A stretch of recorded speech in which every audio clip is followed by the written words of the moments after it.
Hello candidates, I am going to dictate you a passage from Kailash Chandra magazine. So please get ready for the dictation. The dictation will start after 15 seconds.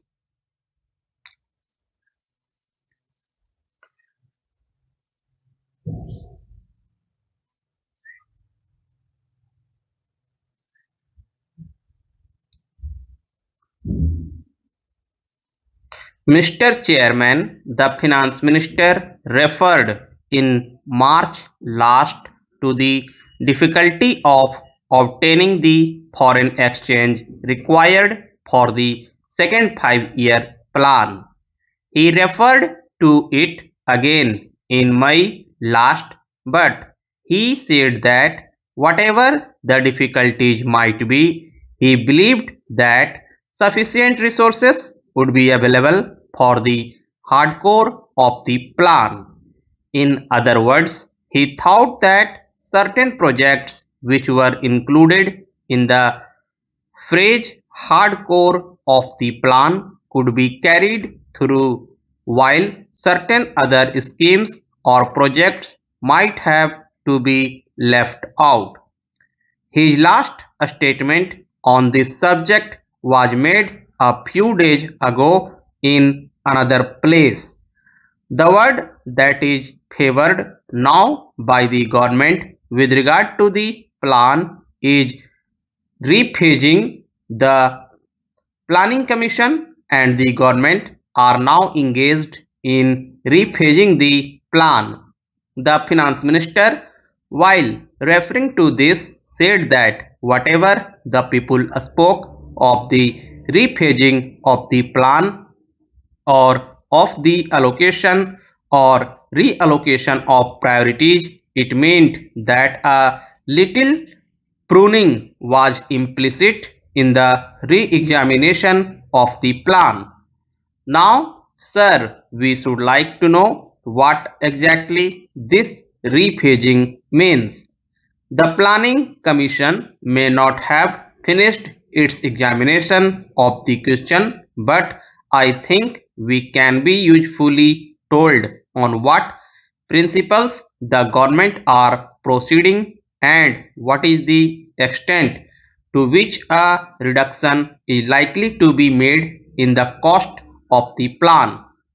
I read a few days ago, sir, in Delhi that it was being considered whether the fertilizer projects might be cut out of the plan. Now, the Finance Minister has told us that what constitutes the hardcore of the plan is the production of steel, mining, transport, and power. Now is the production of food essential for carrying out of the plan or not? Is it included in the hardcore of the plan or has it been given a lower priority than steel and other things? It is very important for us to have this information because we can form our judgments with regard to the rephasing of the plan in connection with the measures that are to be placed before this house very soon only when we know what the ideas of government on this subject are. It may not be possible for the Honorable Finance Minister to state what the exact extent of the reduction in expenditure will be. At one time, sir, we were told that all the schemes in the plan stood or fell together.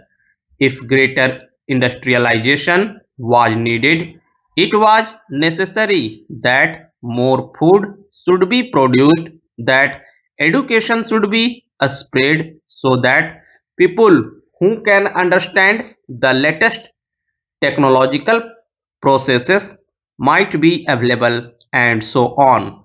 It is this that makes it necessary for us to ask how the ideas of the government on this subject have changed and what, broadly speaking, they propose to do now in view of the shortage of foreign exchange and the danger of having resource to deficit financing to a large extent.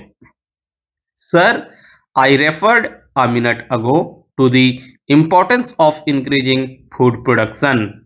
Now, several measures have been taken by Parliament and by government to make more food available to the people. The Essential Commodities Act was amended last year in order to give government the power to requisition stocks believed to be hoarded by grain dealers. Then it was announced that India was being divided into a number of zones because it was believed that restrictions on the free movement of food grains would bring down their prices and consequently lessen the temptation to hoard.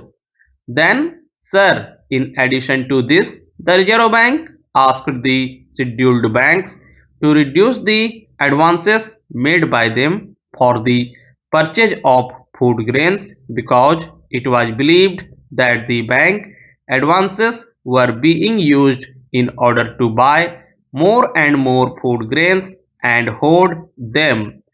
As a result of these measures, the food minister could say 3 or 4 weeks ago that the rise in food prices had already been checked.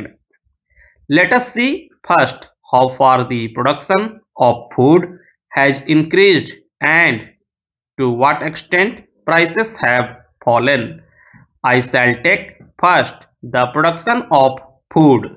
The Planning Commission, in its review of the work in the first year of the second plan, said that according to the food production program, an addition in food production potential of about 2.5 million tons was expected to be realized in 1956-57, and that increase in production is estimated to be of the order of 1.4 million tons.